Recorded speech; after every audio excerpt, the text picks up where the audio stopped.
puesto en el corazón de Él para nosotros, Señor. Danos oído para escucharla, no que venga de Él, más que viene de ti, Señor. Danos ese corazón para recibirla y vivirla y aplicarla, Señor. Gracias, Señor, por esta palabra para esta noche. Palabra de transformación, Señor. Palabra ungida de parte de ti para nosotros, Señor. Gracias, Espíritu Santo de Dios. Llénalo de tu presencia, llena su boca de tu gloria, de tu palabra, Señor, en el precioso nombre de Jesucristo. Amén. Amén.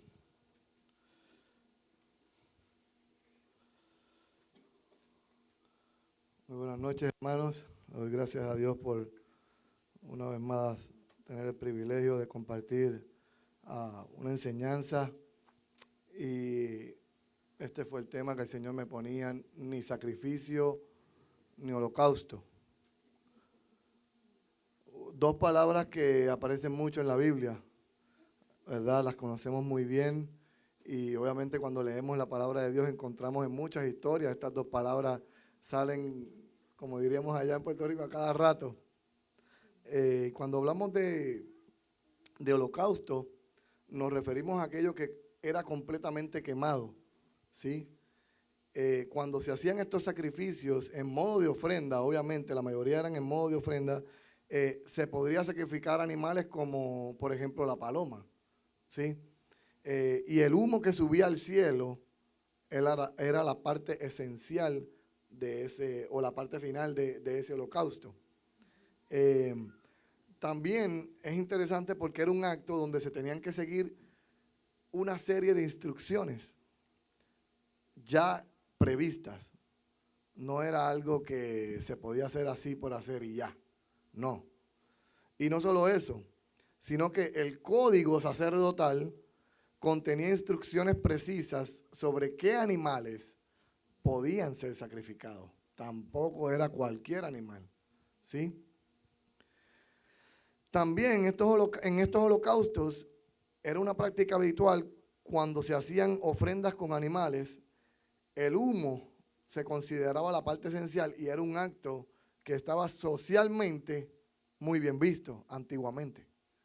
Era un acto simbólico, ¿no? Algo que era muy bien visto en la antigüedad. Y esta práctica tenía que seguir, como les dije, una serie de instrucciones para que se produjera ese acto correctamente, ¿sí? ¿Por qué? Porque se ofrecían al Señor, ¿verdad?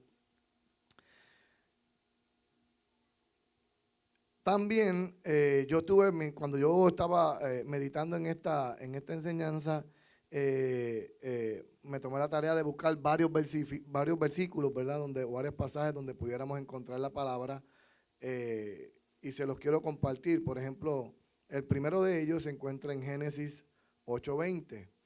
Dice: y edificó Noé un altar a Jehová, y tomó de todo animal limpio y de toda ave limpia, y ofreció holocausto en el altar. Y ahí vemos la palabra claramente. El siguiente se encuentra en Éxodos 10:25. Dice: y Moisés respondió: tú también nos darás sacrificios y holocaustos que sacrifiquemos para Jehová nuestro Dios. Interesante que en este versículo se encuentran las dos palabras juntitas, ¿verdad? Qué interesante, ¿no? Y tercero, uno más, es Éxodos 24:5, donde dice: y envió jóvenes de los hijos de Israel, los cuales ofrecieron holocaustos y becerros como sacrificios de paz a Jehová. Sin embargo, todo esto es acerca del holocausto, ¿verdad? Donde se quemaba enteramente el animal. Sin embargo, cuando hablamos de sacrificio, ¿sí? Nos referimos a que es dar al Señor lo que Él requiera de nosotros. Como por ejemplo, nuestro tiempo, nuestros bienes terrenales, porque aún hasta nuestros bienes terrenales, si Él los requiere de nosotros, tenemos que dárselos, ¿sí? Y por último, nuestras energías para llevar a cabo su obra y no la nuestra. ¿Sí? En Mateo 6:33, el Señor nos da el siguiente mandamiento. ¿Qué dice? Mateo 6:33 dice, mas buscad primeramente el reino de Dios y su justicia, y todas estas cosas van a ser añadidas o serán añadidas. ¿Sí? ¿Por qué les pongo este versículo? Porque más adelante van a ver por qué este versículo está ahí. No está por estar. Tiene un porqué, ¿sí? Ahora, hablando de cuál es el valor, la pregunta sería, ¿cuál es el valor del sacrificio? El valor del sacrificio es aquel esfuerzo extraordinario. Acuérdese muy bien de esa palabra, esfuerzo extraordinario para alcanzar un beneficio mayor. ¿Se acuerda usted de algún esfuerzo extraordinario para alcanzar un beneficio mayor que se encuentra en la Biblia? ¿Se acuerda usted al menos uno? Yo me acordé del más importante, como el sacrificio de nuestro Señor Jesús en la cruz del Calvario. ¿Sí?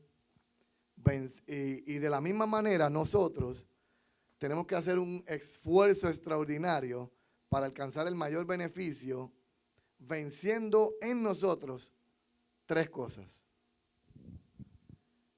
Y ahí está la primera: los gustos, los intereses y la comodidad. ¿Por qué esas 3? Vamos con la primera, los gustos. Les voy a dar 3 ejemplos rapidito, porque me dijeron que está corriendo el tiempo. Los gustos, por ejemplo, la vestimenta. Hay gente que si no se viste de marca, no sale para la calle. No pueden tener una camisa de Amazon como esta porque, olvídate, lamentablemente, ¿sí? Los gustos también en las joyas. Hay gente que si no está enjollado, tampoco. Tiene que tener su pulsera, su sortija, todo, sus cadenas, todo. Que no es mal cuando algo se ve, ¿verdad? Nada de esto está mal cuando es de la manera apropiada, de la manera decente y humilde, ¿sí? Porque hay gente que viste de marca, pero no anda con ese orgullo y con esa, ¿verdad? Presumiendo todo, ¿verdad? No es que sea malo, pero la gente que tiene eso por costumbre, ahí es donde tienen que vencer en ellos esos gustos. Y por último, una que a todo el mundo hoy en día le encanta, las redes sociales. Facebook, TikTok y cuánta cosa está apareciendo nueva ahora en la internet, ¿verdad? Las redes sociales. A veces hay que vencer esos gustos en nuestras vidas, ¿saben? Y en estos tiempos ese de las redes sociales es uno de los más que está quedándose con todo. Con todo. Adultos, jóvenes y niños. ¿Sí? Número 2, vamos con los intereses. Cuando hablo de intereses, por ejemplo, yo puse aquí en mis notas amistades específicas. Y es que lamentablemente, en muchos casos, hemos sabido de muchos casos, donde han habido personas, lamentablemente, que si uno no está al nivel social de ellos, te saludan, hola, ¿qué tal? Y adiós. Allá quédate con los pobres porque tú no andas en mi nivel social. Y eso es uno de los intereses que mucha gente tiene y que tienen que vencer y hacer ese esfuerzo extraordinario para que eso muera en esa persona. Y el número 3, la comodidad. Y en la comodidad tengo varios también, por ejemplo, varones, estaba para ustedes. Los deportes, uno sencillo, los deportes. Están en la casa viendo el partido de fútbol, está bien emocionante el partido de fútbol, están ahí esos 2 equipos en 0-0 y están ahí tan cerquita de meter el gol. y se les pasó la hora y se les olvidó que tenían que estar en la iglesia el miércoles. Comodidad. Tan cómodo, bien chévere viendo el partido y se les olvidó que era miércoles. Diría el pastor, ups, o ouch. Y también en la comodidad están las actividades cotidianas. ¿Sí? Y no me estoy parando aquí para andar tirándole a la gente, no, son cosas que son reales, que están sucediendo en estos tiempos. En cuanto a las actividades cotidianas, por ejemplo, es más fácil ir en casa de la vecina a celebrar el baby shower antes de ir a la iglesia. ¿Sí? Y no está mal, vuelvo y repito. De repente cayó un miércoles y a usted lo invitaron y quiere ir y está bien. El problema es la constancia de dejar las cosas de Dios para meterse en las cosas del mundo, para quedarse ahí. La constancia, la repetición, lo mismo, lo mismo, lo mismo. No hay pasión por las cosas de Dios. Y hay que tener ese esfuerzo extraordinario para poder vencer esto en nuestras vidas. Y cuando hablamos de esfuerzo, por eso les decía, recuerden esa palabra, podemos definirlo como el empleo enérgico del vigor o actividad del ánimo para conseguir algo venciendo dificultades. Yo estaba meditando, de hecho, estaba leyendo el libro de los Salmos y de ahí es donde sale esta enseñanza. Miren qué dice el Salmo 51, Salmo 51, versículo 16. Dice, porque no quieres sacrificio, que yo lo daría. No quieres holocausto. Los sacrificios de Dios son el espíritu quebrantado. Y luego dice, al corazón contrito y humillado, no despreciarás tú, oh Dios. Amén. Interesante porque en este versículo podemos ver la expresión del rey David después de reconocer el pecado que había cometido, ¿sí? Cuando él se llegó a Betsabé, cuando el profeta va donde él y le cuenta, ¿sí? Dándose cuenta, él mismo dándose cuenta de que el Señor no quiere ni sacrificio ni holocausto, cosa que él estaba dispuesto a dar. Pero se dio cuenta que el Señor no quería eso. ¿Sí? Mientras hacía esto, ¿verdad? Y meditaba y buscaba en la palabra y todo, interesante. En otro libro de la Biblia encontré casi exactamente lo mismo. Miren cómo dice Oseas 6:6. Lo que pido de ustedes es amor y no sacrificio.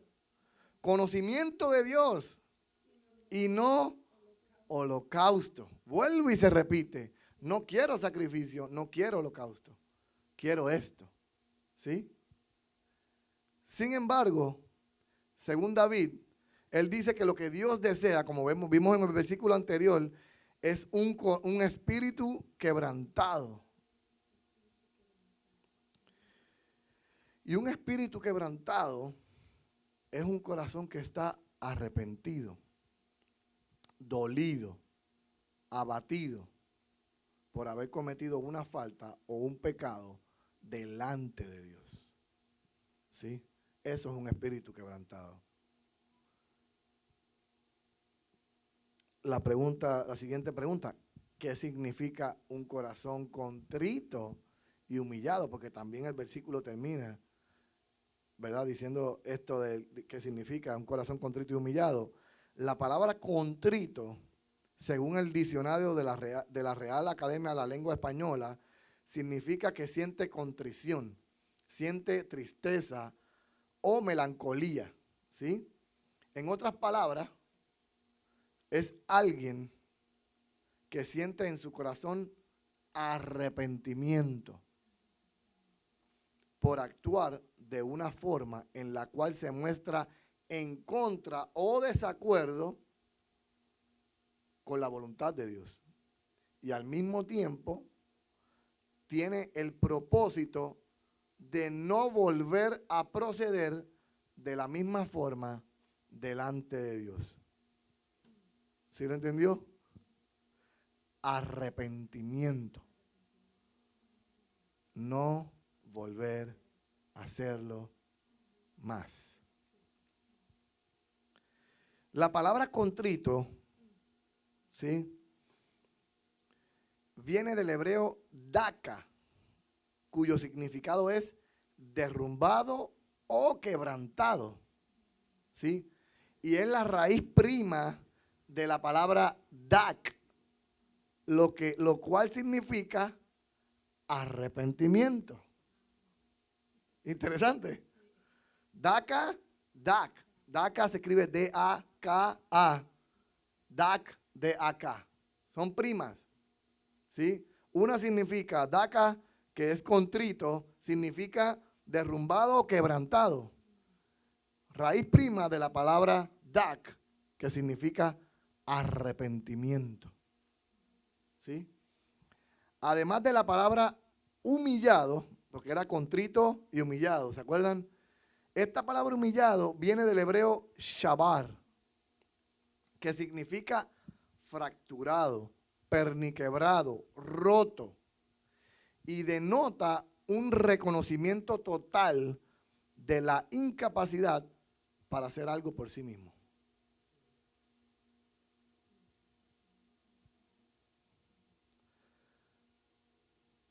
Entonces, cuando hablamos de un corazón contrito y humillado, significa que la persona entra en un reconocimiento de su condición delante de Dios y siente que no somos nada sin Él y que como seres humanos estamos en una condición inferior a nuestro Dios.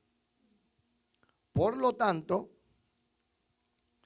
queremos obedecerle a Él porque llegamos a reconocer que todo proviene de Él, ¿sí? Y esto es lo que siente una persona con un corazón contrito y humillado.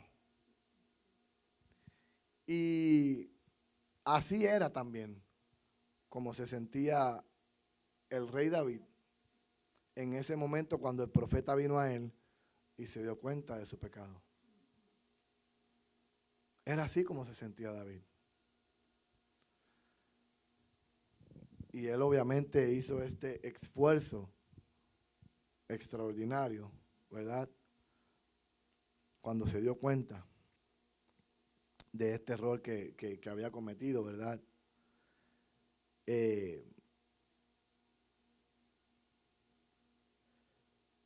La pregunta es,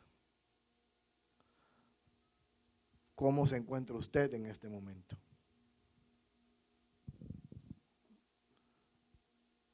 ¿Cómo nos encontramos en este momento? Meditando y pensando en esto, ¿sí? Cuando, otra pregunta que le haría, ¿ha hecho usted una pausa al día para meditar cuando ha pecado?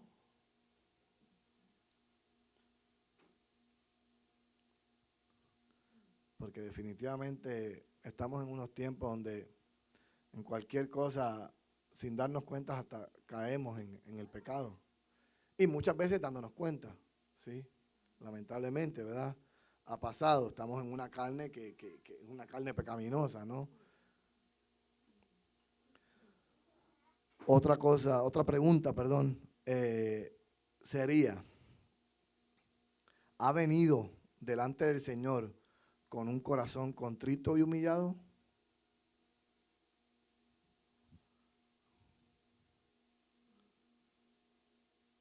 Cuarta pregunta, ¿se ha arrepentido?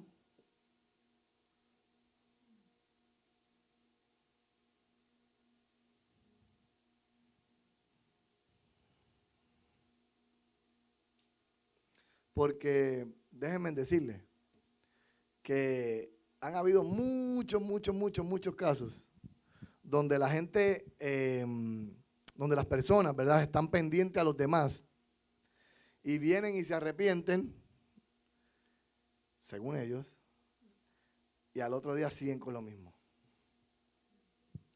siguen con lo mismo. Miren, la palabra del Señor dice que el diablo, el enemigo, anda como león rugiente buscando a quien devorar. Si nosotros descuidamos nuestra relación con Dios, si empezamos a pasar más tiempo en las actividades cotidianas, en los deportes, en otras cosas, automáticamente, sin usted tal vez darse cuenta, se está dejando de las cosas de Dios, de esa relación con Dios. Empieza automáticamente a dejar de leer la Biblia, a dejar de meditar en la palabra, a dejar hasta de reunirse con personas que tal vez lo pueden edificar, ¿sí? Para meterse con personas que lo que van a hacer es hundirlo más, ¿sí? Y sin embargo, ahí es cuando viene el enemigo y se aprovecha y dice, ya lo tengo. Bajó la guardia. Esto es como cuando, no sé, muchos saben del boxeo. En el boxeo tú tienes que andar con las dos manos arriba. Porque si tú, le dicen, si tú bajas la guardia, ahí entró el golpe que nunca viste. Y pierdes por nocaut. Así anda el enemigo. ¿Usted sabía eso? El enemigo siempre anda con la guardia arriba. Siempre. Por eso la palabra dice que anda como león rugiente buscando a quien se va a devorar. Cristiano o no cristiano. Así anda el enemigo. ¿Sí? Muchas veces también, hasta en el trabajo, tenemos que trabajar. Necesitamos trabajar.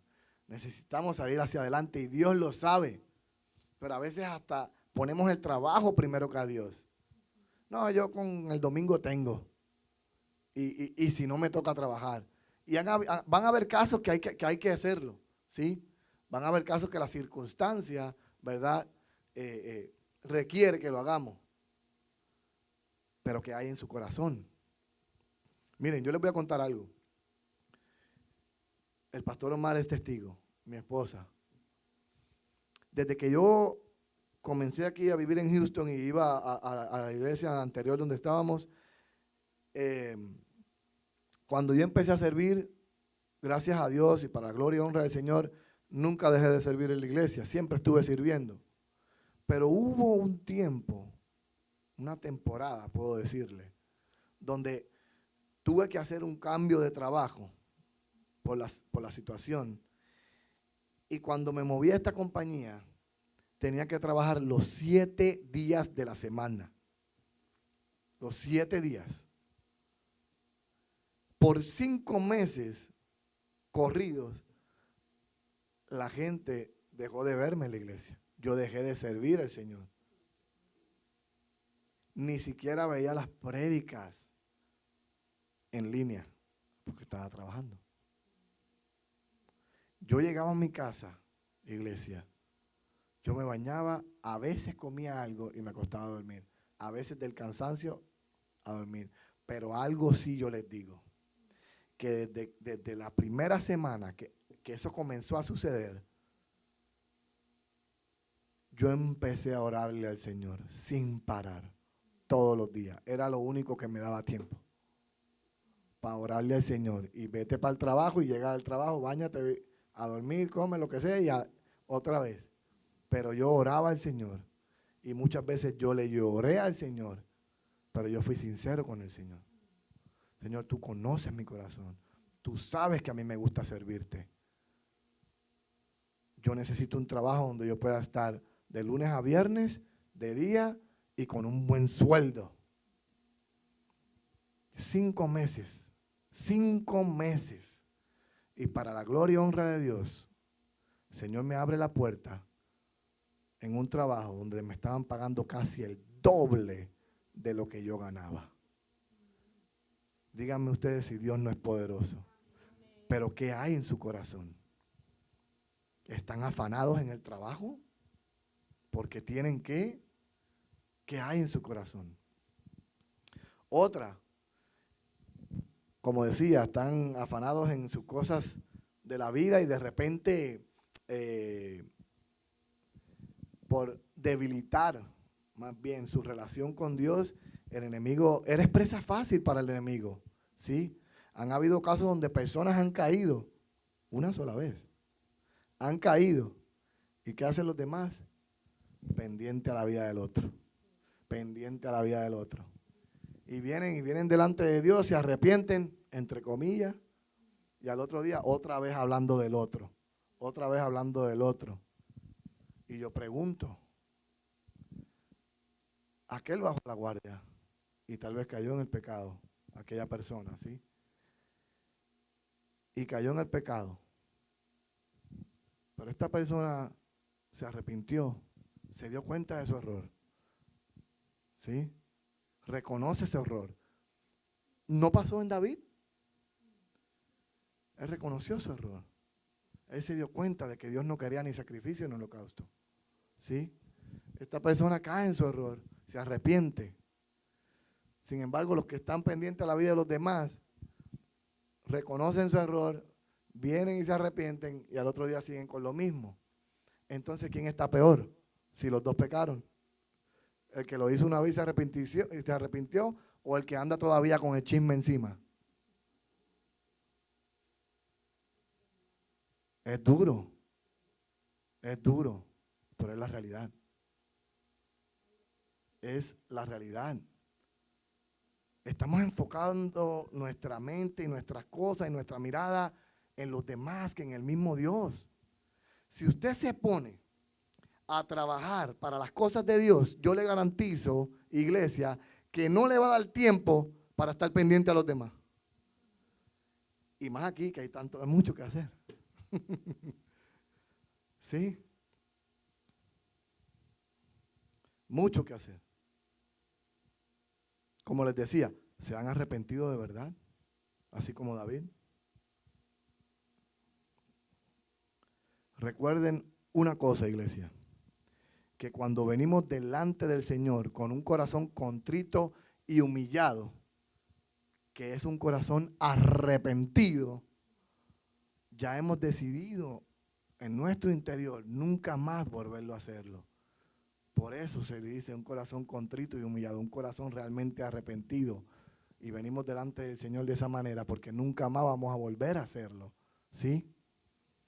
Y lo maravilloso es lo que dice la palabra de Dios, que al corazón contrito y humillado no desprecia el Señor, ¿sí? El Señor no quiere ni sacrificio ni holocausto.